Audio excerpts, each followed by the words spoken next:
শৃঙ্খল এবং শান্তিপূর্ণ পরিবেশে পরীক্ষা অনুষ্ঠিত হচ্ছে। পরীক্ষার্থীরা আত্মবিশ্বাসী হয়ে তারা পরীক্ষার হলে গিয়েছে। আমরা তাদের জন্য দোয়া করেছি, আল্লাহ যাতে সুস্থতার সাথে তাদেরকে পরীক্ষা দেওয়ার সুযোগ দেন এবং তারা যেন কাঙ্ক্ষিত ফলাফল লাভ করতে পারে। এদের মধ্য থেকেই আগামী দিনের বাংলাদেশ বের হয়ে আসবে ইনশাআল্লাহ। জাতিকে তারাই নেতৃত্ব দেবে। মেধার যত বিকাশ ঘটবে জাতি তত এগিয়ে যাবে।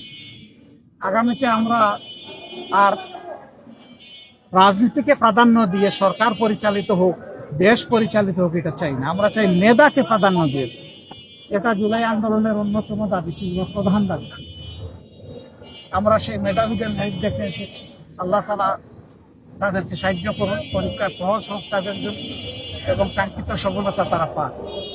আর নিজেদের সন্তানদের জন্য যারা কষ্ট করে, মায়েরা, বাবারা, গার্জিয়ানরা, তারা সর্বক্ষণ তাদেরকে সাহায্য দিচ্ছেন, তাদের প্রতি আমাদের ভালোবাসা থাকলো, শ্রদ্ধা থাকলো, দোয়া থাকলো। আমার জন্য দোয়া, আপনাদের জন্য দোয়া। বিষয়টা জানতে চাই, এর বাইরে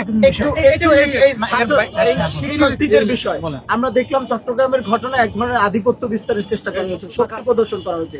আসলে জুলাইয়ের যে আকাঙ্ক্ষা, সেখানে তো এই যে ছাত্র রাজনীতিতে আধিপত্য কিংবা অস্ত্রের ঝঞ্ঝানি, এটা আপনারা চাননি বা কেউই চায়নি। তো সেই জায়গায় নতুন করে ছাত্র রাজনীতিতে আবারও এইগুলো ফিরে আসছে কিনা? শক্তি প্রদর্শন সেটা দুঃখজনক।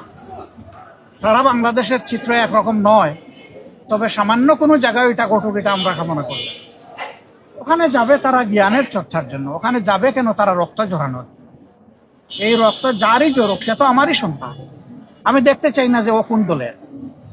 যারই রক্ত জ্বলবে, এটা দুঃখজনক। মা বাপ কাউকে রক্ত ঝরানোর জন্য ওখানে মানুষ হওয়ার জন্য পাঠিয়েছে। তো সেই মানুষ হওয়ার আঙ্গিনায় ও মানুষের কাজ কেউ করুক, এটা আমরা নিন্দা জানাই, আমরা এটা চাই না। এই ব্যাপারে আমরা ভোকাল থাকবো, এই ব্যাপারে আমাদের যা করার আমরা করব।